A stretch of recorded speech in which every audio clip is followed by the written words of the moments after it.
And I don't know if any of you can relate to this, but I sure can. And this last week really brought this home to me.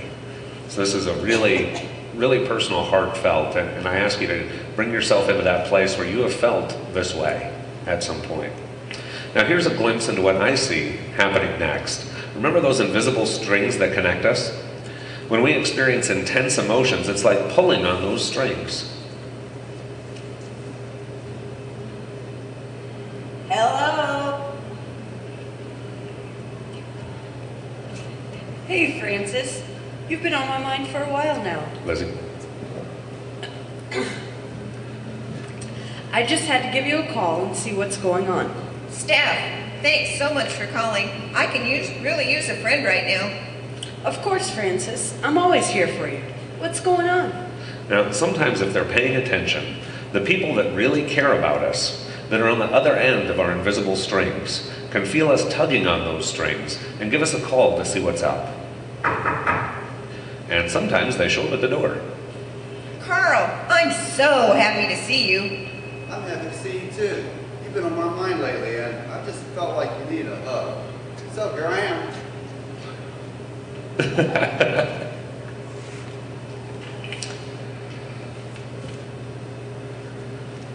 Carl, I can't tell you how much I needed that. Now sometimes that's all it takes. Our human angels. Our friends feeling our tug on that connection and taking action. But other times, however, I feel so blessed that my friends are in tune with me enough to know when something is wrong. The fact that they cared enough to stop what they were doing to come check on me makes me feel better. My life is really good. It is just this one thing keeps kicking my butt. during these times we tend to reach for a different set of invisible strings, the ones that connect us to our guides and angels. I just can't do it alone. And you don't have to. Whoa, who are you? I'm your guardian angel, Angel Angie. Guardian angel? Is that like my spirit guide? Whichever title makes you feel more comfortable, girl. I'm still the same me, doing the same things. I'm so glad that you're here. I have felt so overwhelmed, like everything is on my shoulders. I need some help. I'm here to help you, girl. Of all the humans on all of the earth, you are my only priority. I'll help however I can. Oh, here's what's going on. And here's what I need help with. Wow, I'll do my part, but I think that we need some more help. Let me go and see my immediate supervisor. Hello, Angel Angie. What can I help you with today? Archangel Gabriel, I need your help. It's my human Frances. She's really frustrated. She needs help with this. And she feels like she can't do it all by herself. And she doesn't have to. I'll call in a bunch of the other angels. They'll lend a hand. We'll help her get her spark back. And let's have those angels talk with her humans to see if they will help out too. Great idea. We'll do it. And while we're at it, we'll get the big guy involved too. I already am. Get everybody ready and let's go talk to my kids at Connections too. Will you guys help Frances? Of course we will. Now, Archangel Gabriel, will you make sure that Frances gets her magic back? She lost this a while ago. Right away.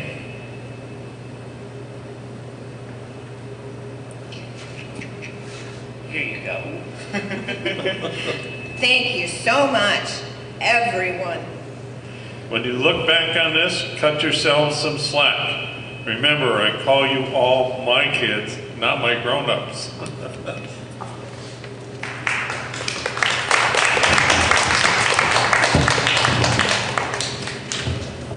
Good morning.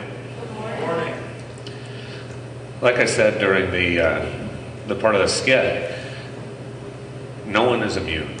We all have our ups and downs. And life mastery doesn't mean we're perfect. It means that we're getting a lot better at one thing, or maybe getting a lot better at a lot of things. But there's other times in our lives that things can just kind of sneak up behind us, and all of a sudden we feel overwhelmed. the things that used to be really fun, not so much, because we're under this mountain, and then we realize that we're the only one who put the mountain there. It's during these times that we really need our angels, our human angels and our spiritual angels.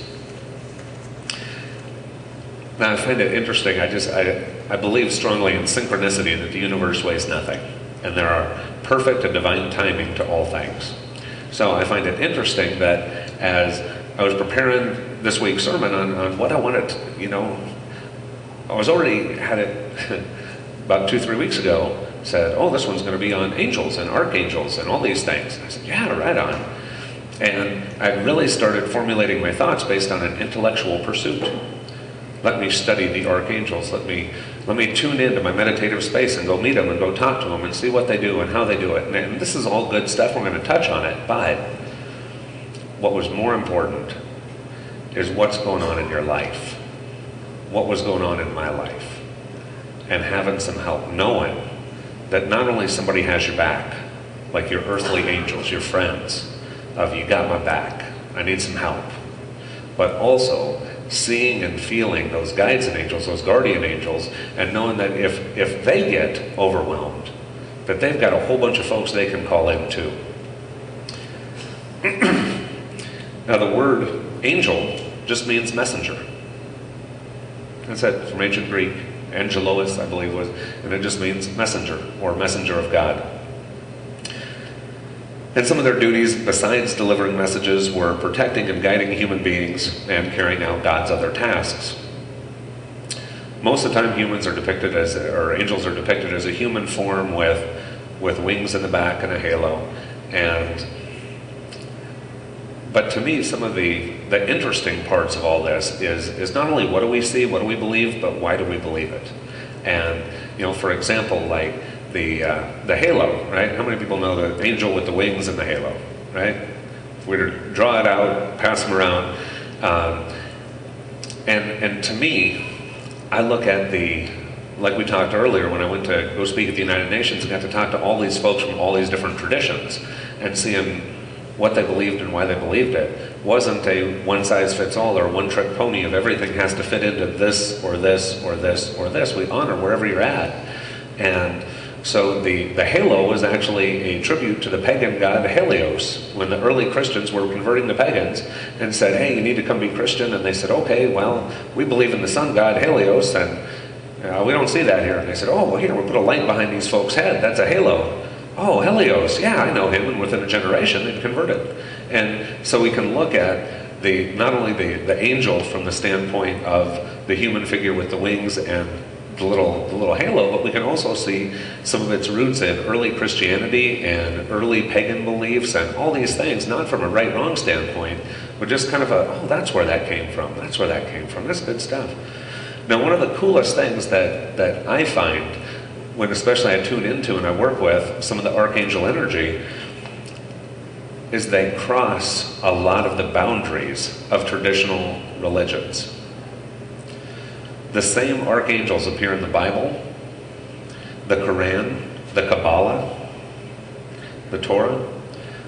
They unite some of the largest world religions, even by the same name. It's not just angels being in all of these books. It's not even just archangels being in all these books. It's specifically Archangel Gabriel, Michael, and Raphael appear in, Michael and Gabriel appear in all of them. Michael and Gabriel are the only two that are mentioned by name in the Bible, but there's a reference to Raphael also. Anyway, it just trips me out that as humans, we look at, especially most of us were raised with some form of a Christian or off-take of a Christian religion, being raised in America. And so oftentimes we start thinking these things as being solely a Christian thing, and no.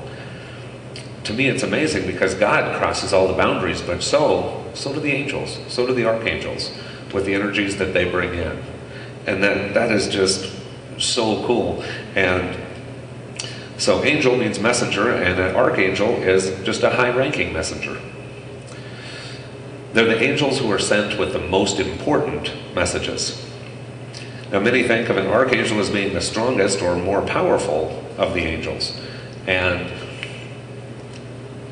Many of you know this last year, I'd always wanted a dad who wanted to be my dad. And I didn't believe in the limitation of God or the universe. And I got adopted. As a man in my late 30s, got adopted and changed my name to match my dad's name. And so my last name is now Gabriel.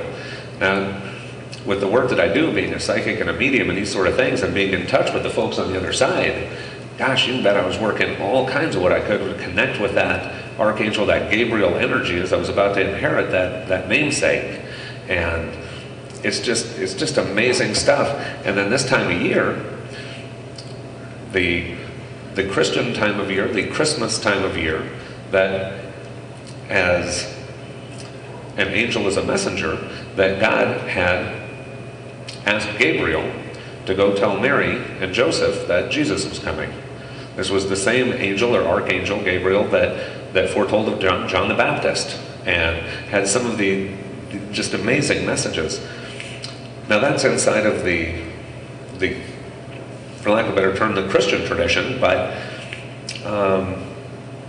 the name Gabriel means strength of God.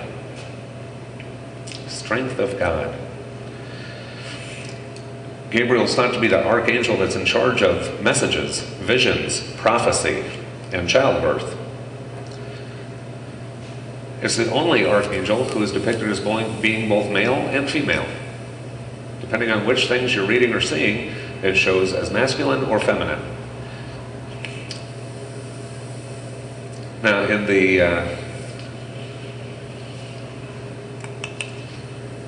where is it? See, this is what I get for using notes. Most of you know me, know I normally don't use notes.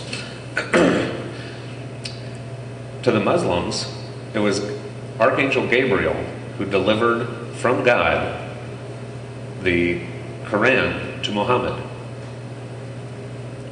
Pretty important message to those folks. And anybody who's ever read or studied part of the Quran, wow, there's some goodies in it. That's some amazing stuff. A lot of us know of Archangel Michael. Michael literally means he who is like God, who's supposed to be the kind of the commander of the heavenly army and these things for the Christian folks.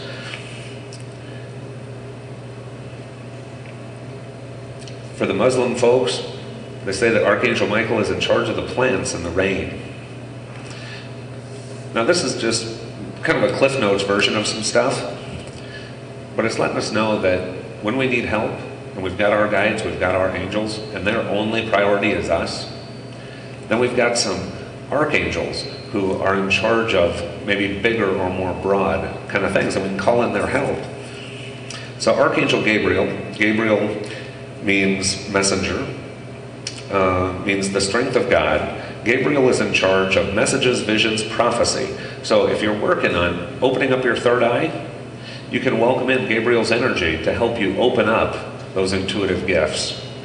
Archangel Michael, he who is like God. According to some books, now this is where it gets a little goofy to me personally, because I believe there should be like one top something or one only something. And the archangel stuff, not so much. There's like 5 different ones that say, I'm the leader because. So we'll just leave that up to your own discernment. Some would say that Gabriel is the highest ranking, if you will, of the angels, because an angel means messenger, so those who are trusted with the highest messages would be the leader, right? And words like, here's the Quran and Jesus is coming, those have been some pretty strong messages that have, withstood the test of time. Other folks say, no, it's Michael, he's the guy. He's in charge of protection and courage, strength, truth, and integrity. He protects us physically, emotionally, and psychically. He oversees the light worker's purpose, and his chief function is to rid the earth of fear. So if you're doing something and you're feeling like you're a little afraid, you can call in Archangel Michael's energy to help you out.